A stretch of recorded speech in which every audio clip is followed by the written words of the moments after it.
Hari ini saya berkunjung ke peternakan kambing dan juga sapi. Punya temen, tapi luar biasa, besar sekali. Menurut saya ya, ini udah kategori besar dibanding kandang ayam saya yang cuma 500 meter. Secumplit. Ini kurang lebih 1,5 hektar lah, gitu ya. Kita akan lihat ke dalam seperti apa. Karena yang namanya peternakan adalah sektor yang nggak ada matinya. Jadi mau lu beternak apapun ya kan, mau ayam, mau kambing, mau sapi, ke depan prospeknya pasti bagus, asal tahu ilmunya. Makanya hari ini saya jauh-jauh ya dari Tangerang sono, Tangerang Selatan menuju ke Bogor di daerah Ciampea dalam rangka belajar pada suhunya untuk beternak kambing maupun sapi. Karena ke depan itu juga sebenarnya cita-cita saya, ya kan? Yuk, nanti saya akan kasih wawancara ya.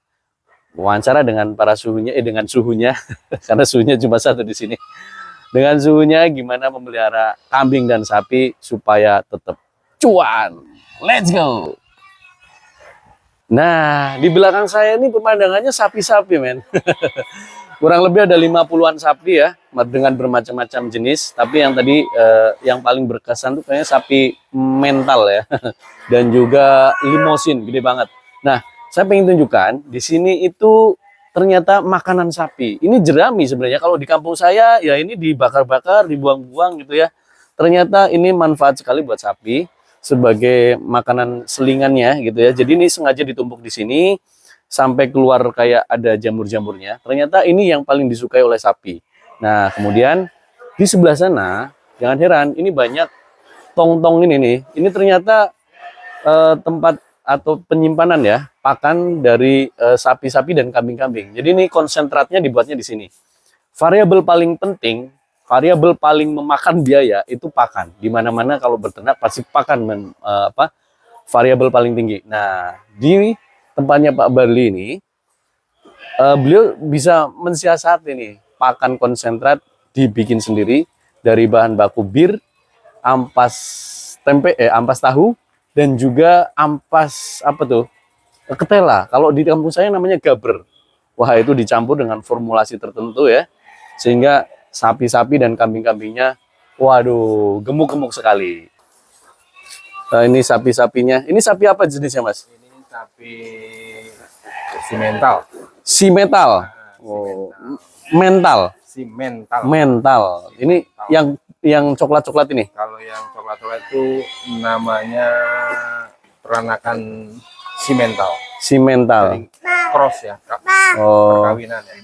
Kalau yang simentalnya sendiri yang mana? Yang simental aslinya ya. Yang simental asli itu yang di pojokannya lagi tidur. Oh, yang mukanya ada putih-putihnya. Ya, yang mukanya ada. Oh, ini nih tampang simental aslinya nih. Oh. Ini limosin. Buset, gede banget. Lihat dong sapinya, gile. Ini bobot berapa kilo, Mas? Hitungannya masih sedang ya, baru sekitar 550-an, 600. 600 kilo. Gede banget. Oh iya, gede banget. Bisa sampai 1 ton. Gede banget, gede banget. Ini akan dijual nanti pas Lebaran Haji. Usia berapa ini, Mas? Ini usia setahun 8 bulanan. Setahun 8 bulan. Jadi 20 bulan.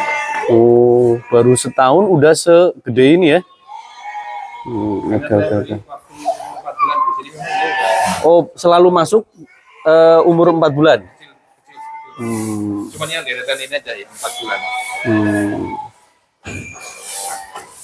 Kita akan lanjut ke kandang kambingnya. Nah, kalau ini kandang kambingnya. Ini kurang lebih ya 350 sampai 400. Dan ini kandang pertama, kandang kedua di sebelah sana, dan kandang ketiga sedang dibangun ini untuk calon indukan ya. Jadi breeding di sini. Warnanya pink. Kita nanti tanya ya, alasannya kenapa warnanya pink ya. Genit banget gitu kayaknya. Nah, ini gudang pakan yang basahnya. Pakan hijau-hijauannya. Kenapa ini masih ada hijau-hijauannya? Karena ternyata kambing yang menyusui, ya itu memang masih perlu disarankan untuk makan yang hijau-hijauan untuk memproduksi ASI yang lebih banyak. Nah, kalau ngomong lahan ini seluas 1,5 hektar memang sangat mencukupi. Nanti saya tunjukin juga bagaimana bank rumput ini juga disiapkan di sini. Nah, saya pengen tunjukkan, jadi selain lahan dipakai buat kandang, tidak buat kandang semua, tapi sebagian untuk produksi rumput hijau-hijauan ini. Ini namanya rumput odot nih, untuk pakan sapi maupun kambing. Jadi swasembada pakan itu bisa diciptakan sendiri. Dan yang unik, nah, saya sebagai peternak ayam nih ya, di sana itu ternyata banyak sekali ayam. Jadi beliau ini memelihara ayam kampung tanpa harus memberi makan.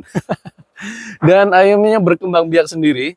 Wah, banyak sekali ini kalau sore katanya ini pating trempel ya kalau orang Jawa bilang ya. Pating trempel di kandang kambing banyak ratusan. Mungkin sebenarnya ribuan ini ayam udahan, tapi ini pada berkeliaran nyari makan sendiri dan temboloknya itu loh. Dan montok-montok.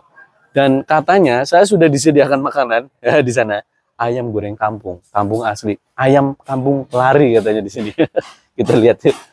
Sambil ngobrol-ngobrol kita di sana. Lihat kan gimana nafsu makan nggak langsung ini kan di daun seger kayak gini, terus dikasih makan ayam kampungnya di sini, ayam kampung goreng. Hasil sini tangkap sendiri. Dan saya perkenalkan di sini, beliau ini adalah Pak Barli dan Bu Barli. Bapak dan Ibu Barli. Dan beserta karyawan-karyawannya kita makan bersama di sini dan nanti kita lanjutkan dengan banyak bertanya di sini ya. Setelah kenyang tentu saja. Come on. Habis makan, idealnya kita langsung pulang. Tapi enggak. Kita ke sini belum dapat ilmunya. Makanya kita harus nyempetin ya kan, harus memaksakan diri, memaksa beliau untuk mau kita tanya-tanya lebih detail. Nah, di samping saya sudah ada beliau, Pak Barli Halim. Wah.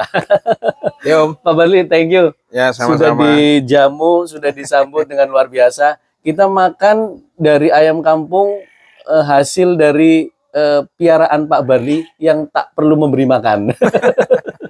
Luar biasa. Waduh. Jadi ayamnya itu menyatu dengan kandang kambing gitu ya Pak ya? Ya, semuanya menyatu. Jadi saya nggak perlu ngasih makan. Ngasih makan. Dan mereka biarin aja lari-lari sendiri, Mm-mm. nyari pakan. Mm-mm. Malah kayaknya lebih sehat ya. Lebih sehat. Ayamnya lincah-lincah banget. Nah ini yang menginspirasi saya ya kan. Sebagai peternak ayam kecil-kecilan.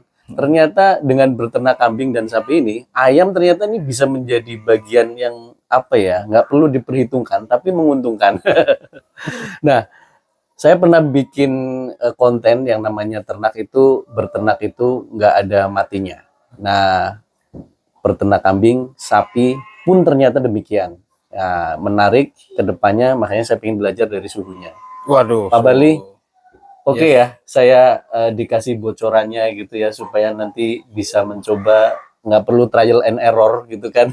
Langsung trial, harapannya langsung berhasil. Yep. Anyway, Yep. ini mulainya sejak kapan? Oke. Saya mulai itu sejak tahun 2008 ya. 2008. 2009. Cuman waktu itu saya kan usaha bareng sama kakak ya.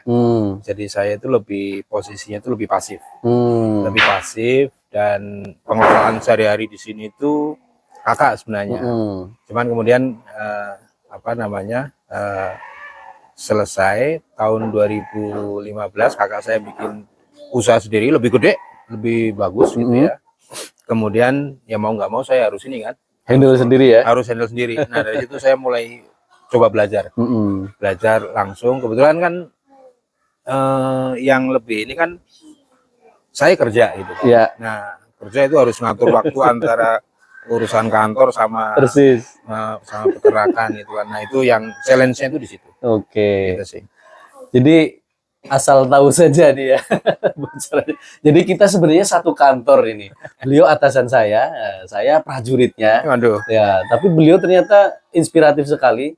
Jadi sebelum masa pensiun datang, beliau sudah memutuskan untuk pensiun duluan ya, meninggalkan saya. Tapi ya begitu. Ternyata ini memang sangat prospektif ya, sehingga memang ini layak untuk menginspirasi kita menjadi contoh bagi kita-kita yang mungkin masih ngantor. Gitu ya Pak Berli ya. Saya bukan pensiun, tapi saya menyerah.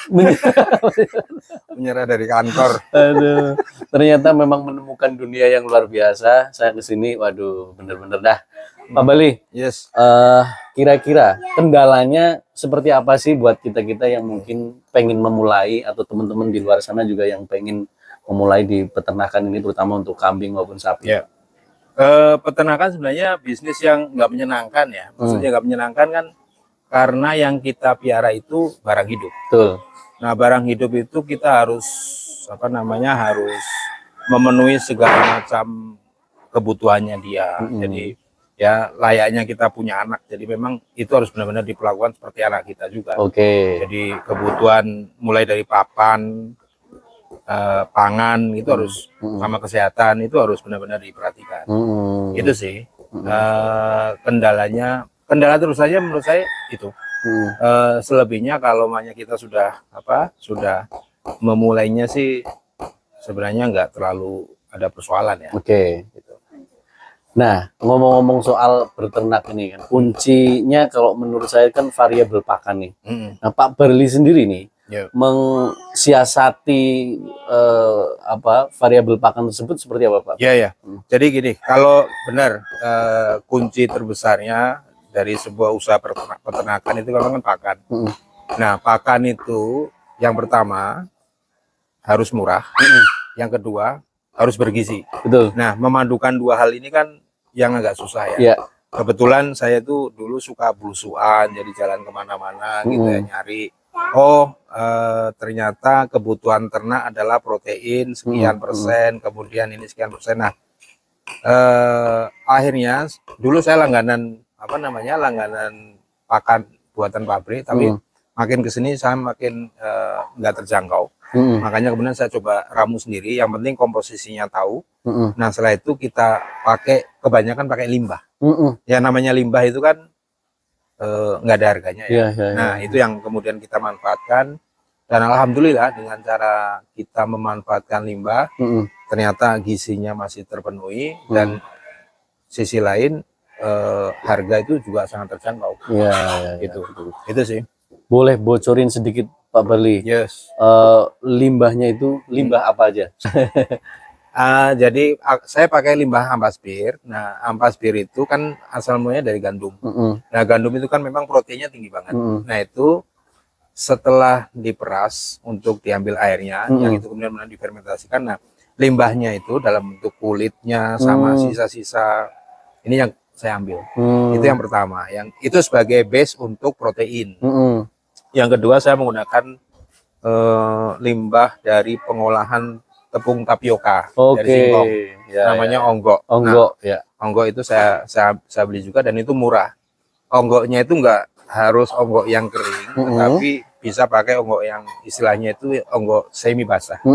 Kandungan air sekitar 20%. Nah, itu semuanya di mix, kemudian saya juga menggunakan limbah ampas tahu. Ampas tahu, catat. Itu yang dipakai. Jadi yang penting beberapa limbah ini kemudian kita mix ya dengan persentase.